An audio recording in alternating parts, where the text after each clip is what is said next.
Hello, this is John T. Rhapsodes Esquire, purveyor of awesome old-school audio stories, bringing you a funny one today by America's favorite smart aleck, Mark Twain, called Is He Living or Is He Dead? From 1900. One question arising from this story is, have you ever wondered why some artists are called great while others are not? Hear the words of old. Is He Living or Is He Dead? From 1900 by Mark Twain. I was spending the month of March 1892 at Mentone, a city in southeastern France in the French Riviera. At this retired spot, one has all the advantages privately which are to be had publicly at Monte Carlo and Nice, a few miles farther along. That is to say, one has the flooding sunshine, the balmy air, and the brilliant blue sea, without the marring additions of human powwow and fuss and feathers and display. Mentone is quiet, simple, restful, unpretentious. The rich and the gaudy do not come there. As a rule, the rich do not come there.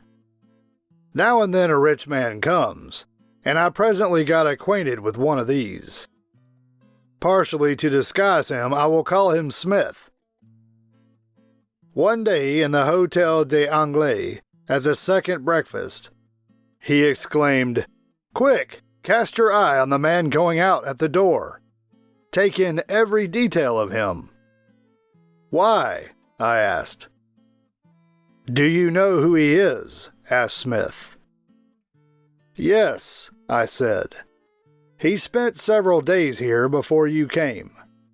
He is an old, retired, and very rich silk manufacturer from Lyon, they say, and I guess he is alone in the world, for he always looks sad and dreamy, and doesn't talk with anybody. I believe his name is Théophile Magnon."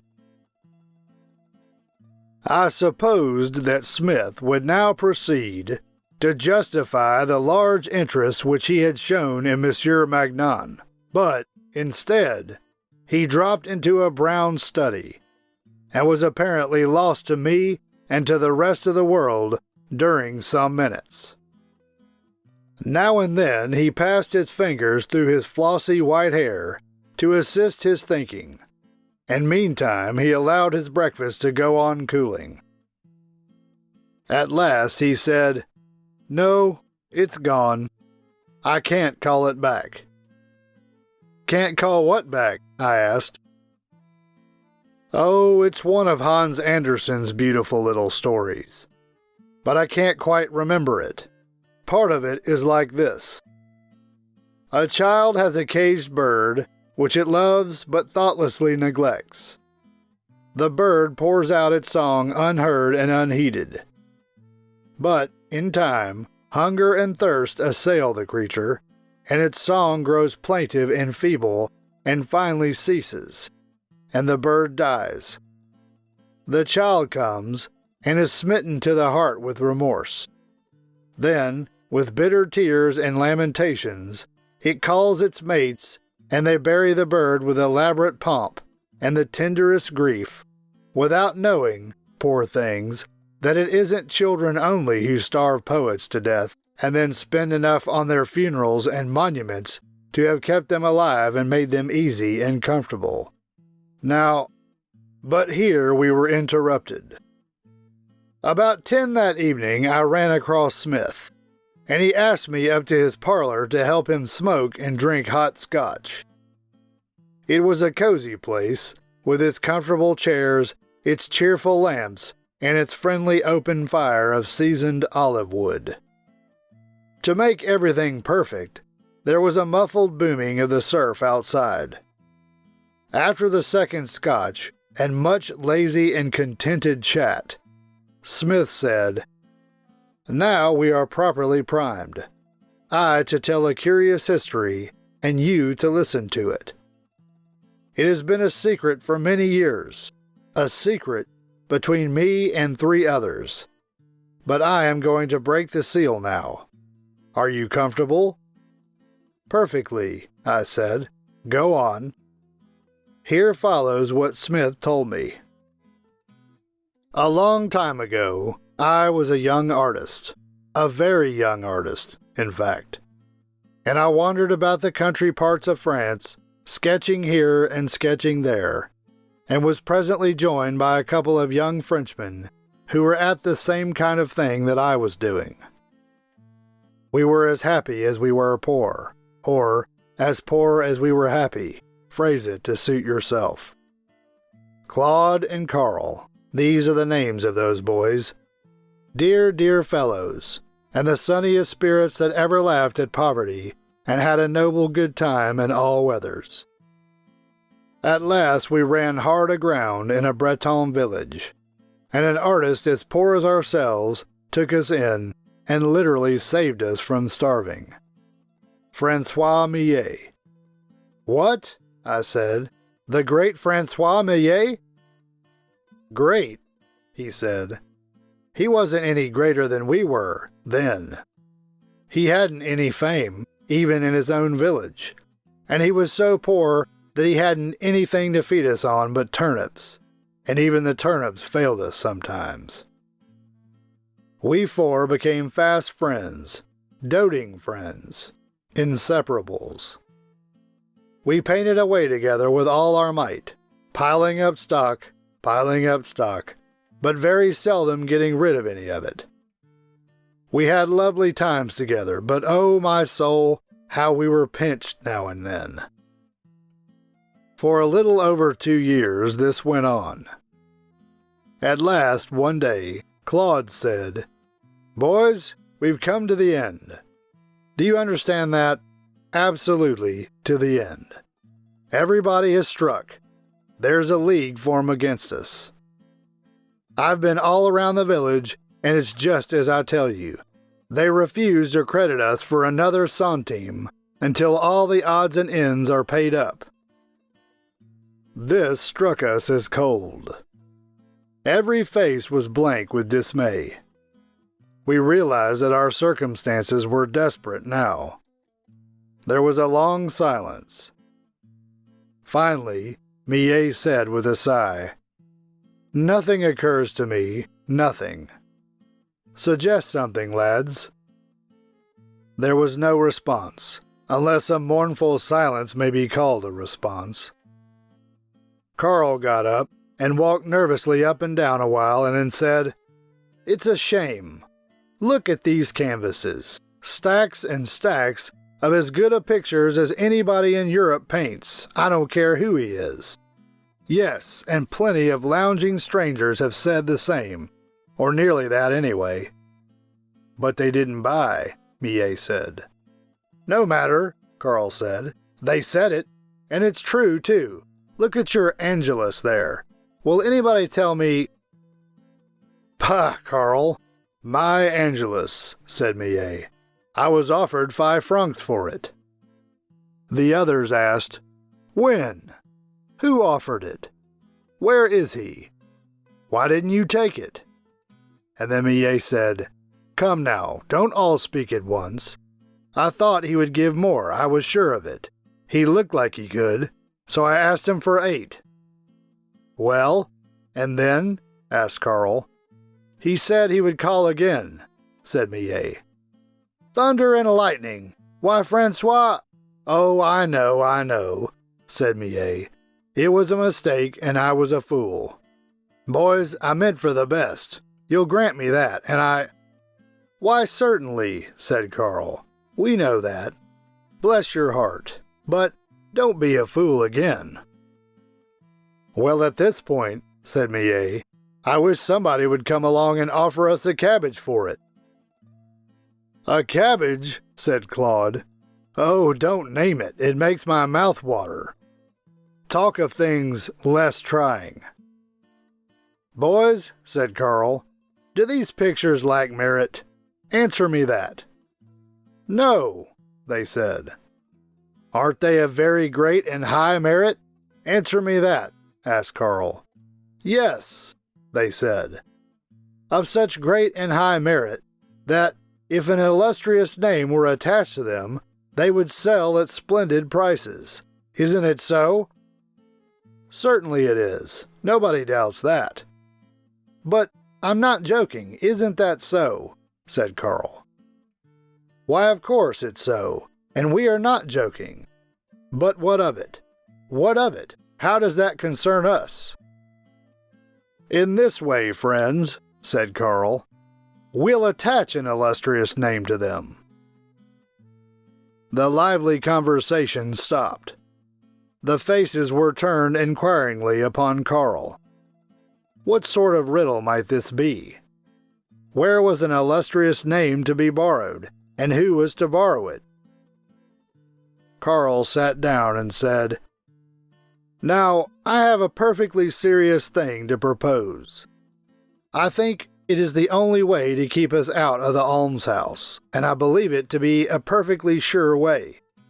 I base this opinion upon certain multitudinous and long-established facts in human history.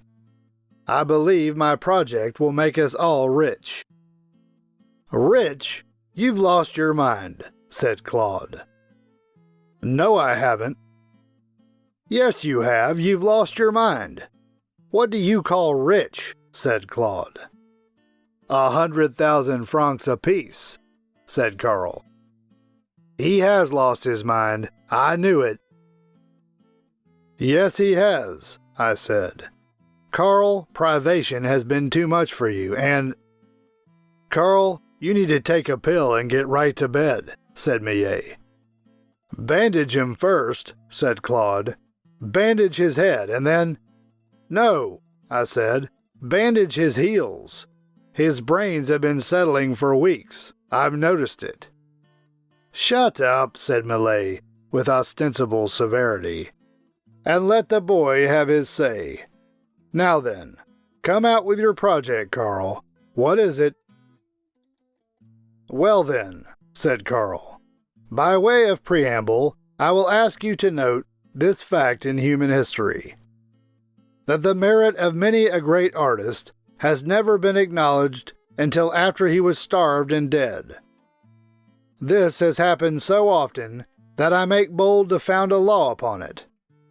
This law, that the merit of every great unknown and neglected artist must and will be recognized and his pictures climb to high prices after his death. My project is this: we must cast lots, and one of us must die." The remark fell so calmly and so unexpectedly that we almost forgot to jump. Then there was a wild chorus of advice again, medical advice, for the help of Karl's brain. But he waited patiently for the hilarity to calm down, and then went on again with his project. He said, "Yes, one of us must die, to save the others and himself. We will cast lots. The one chosen shall be illustrious, all of us shall be rich." Hold still now, hold still. Don't interrupt. I tell you I know what I'm talking about. Here is the idea. During the next 3 months, the one who is to die shall paint with all his might, enlarge his stock all he can, not pictures, no, skeleton sketches, studies, parts of studies, fragments of studies, a dozen dabs of the brush on each, meaningless, of course, but his, with his cipher on them. Turn out 50 a day, each to contain some peculiarity or mannerism easily detectable as his. They're the things that sell, you know, and are collected at fabulous prices for the world's museums, after the great man is gone. We'll have a ton of them ready, a ton, and all that time the rest of us will be busy supporting the moribund and working Paris and the dealers. Preparations for the coming event, you know. And when everything is hot and just right, we'll spring the death on them and have the notorious funeral. You get the idea? No, we said. At least not quite, said Karl. Don't you see, the man doesn't really die. He changes his name and vanishes. We bury a dummy and cry over it with all the world to help. But he wasn't allowed to finish. Everybody broke out into a rousing hurrah of applause, and all jumped up and capered about the room and fell on each other's necks in transports of gratitude and joy. For hours we talked over the great plan, without ever feeling hungry. And at last, when all the details had been arranged satisfactorily, we cast lots, and Millet was elected. Elected to die, as we called it. Then we scraped together those things which one never parts with until he is betting them against future wealth, keepsake trinkets and such like, and these we pawned for enough to furnish us a frugal farewell supper and breakfast, and leave us a few francs over for travel, and a steak of turnips and such for Millet to live on for a few days. Next morning, early, the three of us cleared out, straight away after breakfast, on foot of course. Each of us carried a dozen of Millet's small pictures, purposing to market them. Karl struck for Paris, where he would start the work of building up Millet's name against the coming great day. Claude and I were to separate and scatter abroad over France. Now, it will surprise you to know what an easy and comfortable thing we had. I walked 2 days before I began business. Then I began to sketch a villa in the outskirts of a big town, because I saw the proprietor standing on an upper veranda. He came down to look on. I thought he would. I worked swiftly, intending to keep him interested. Occasionally he fired off a little statement of approbation, and by he spoke up with enthusiasm and said I was a master. I put down my brush, reached into my satchel, fetched out a Millet, and pointed to the cipher in the corner. I said, proudly, "I suppose you recognize that? Well, he taught me. I should think I ought to know my trade." The man looked guiltily embarrassed and was silent. I said sorrowfully, "You don't mean to intimate that you don't know the cipher of Francois Millet?" Of course he didn't know that cipher. But he was the gratefulest man you ever saw just the same, for being let out of an uncomfortable place on such easy terms. He said, "No, why, it is Millet's, sure enough. I don't know what I could have been thinking of course I recognize it now."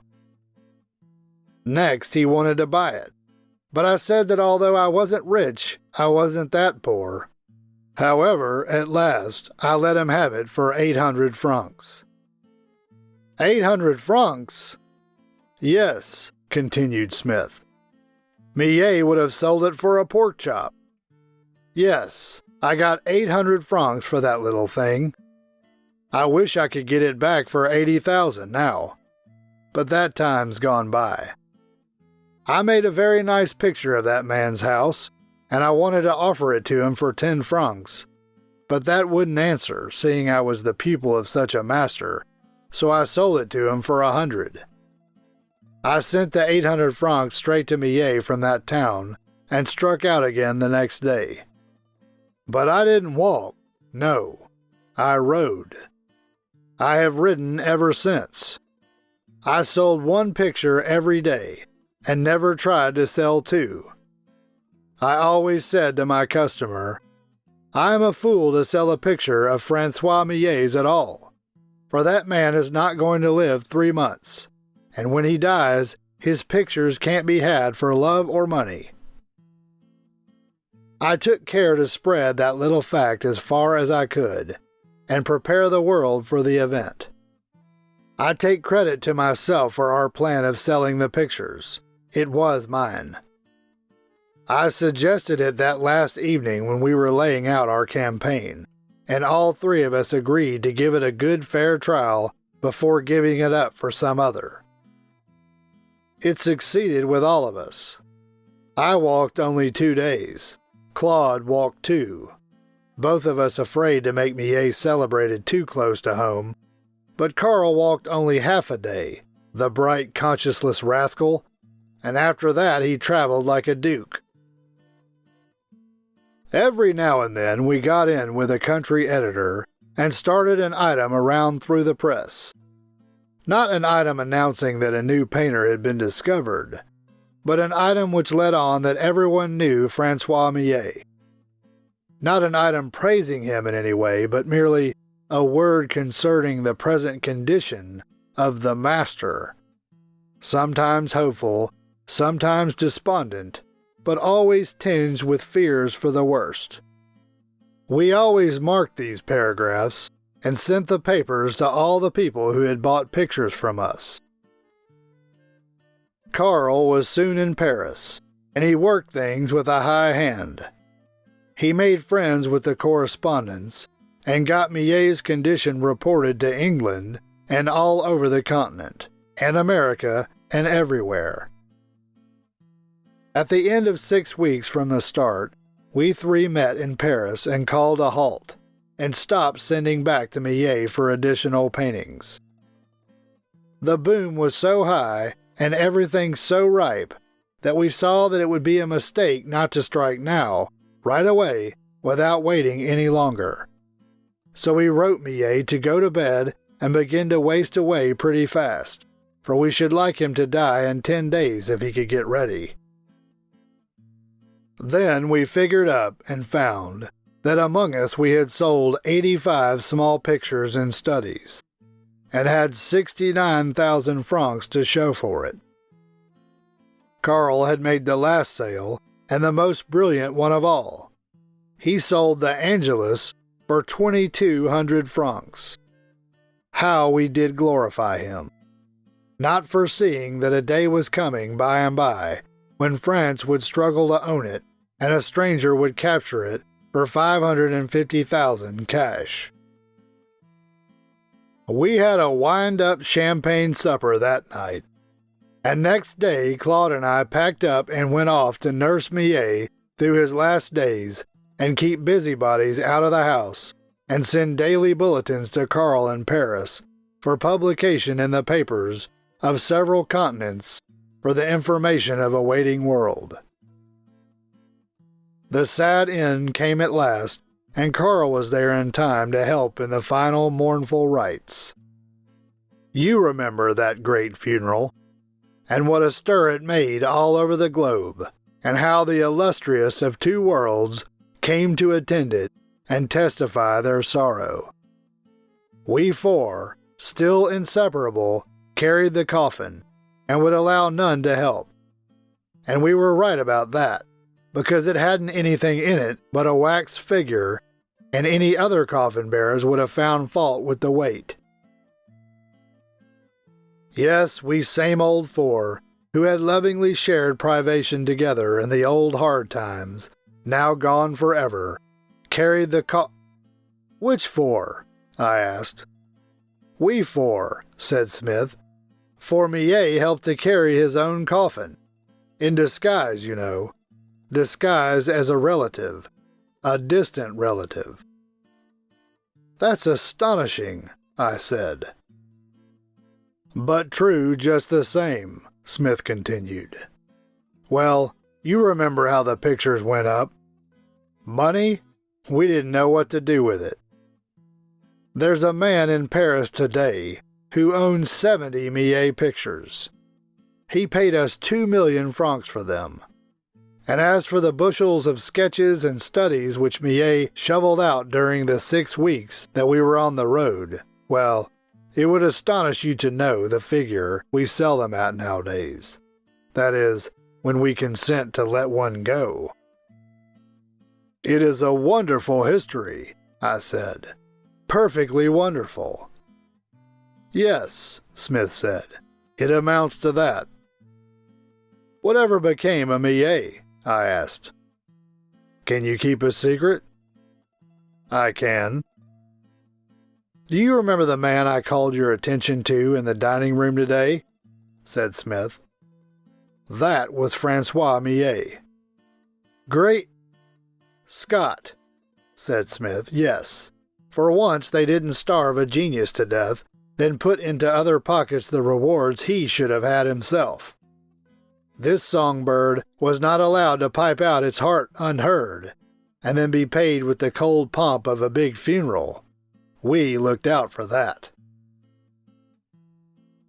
And that concludes Mark Twain's 1900 story called Is He Living or Is He Dead? As asked in the introduction, have you ever wondered why some artists are called great while others are not?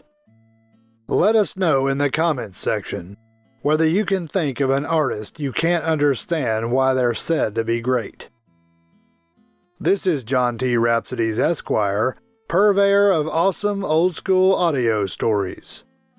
Thank you for listening. If you like the music you heard in the introduction and throughout the story, stay tuned to hear more at the end of this video. You can find more stories like this in the channel's playlists. Find them by going to the channel homepage and clicking on the playlist icon.